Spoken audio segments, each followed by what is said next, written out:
The US President Donald Trump posting over the last few minutes on social media warning that Iran can't get its act together and warning basically about the lack of opportunities to get a deal done. Oil is definitely moving higher on the back of these comments that we've been seeing.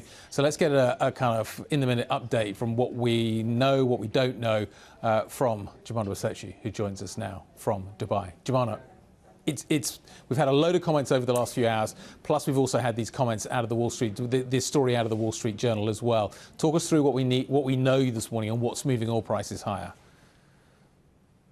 Yeah, that's right. Well, just in the last 15 minutes or so, we got this Truth Social post from Trump suggesting he is not going to be Mr. Nice Guy anymore. He's saying Iran can't get their act together. They don't know how to sign a non-nuclear deal. He probably means a nuclear deal in this respect. And of course, the background to all of this is we know that after a whirlwind trip over the weekend, the Iranian foreign minister, meeting with many mediators, presented a proposal to the U.S. to work towards ending the war, but via a two-phased approach. The first part of it would be the mutual lifting of the blockade around the Strait of Hormuz, and then deferring the discussions around the nuclear file to later. Now, the last couple of days, we have been waiting for an official response out of the White House. We haven't actually got an official one.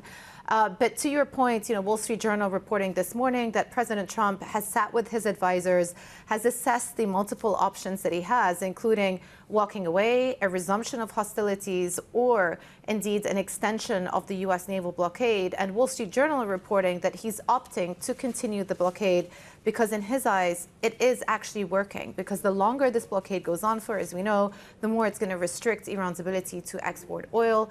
Storage capacity is filling up, and at some point, this will bring the Iranian regime back to the table. Now, that is the thinking from the U.S. perspective.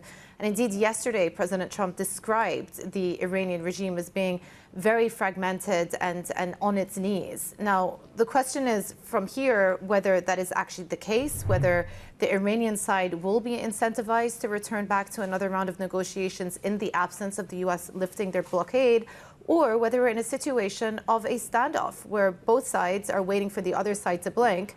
And the real possibility here, especially with this latest Truth Social post, of another round of hostilities, which cannot be removed as a possibility right now.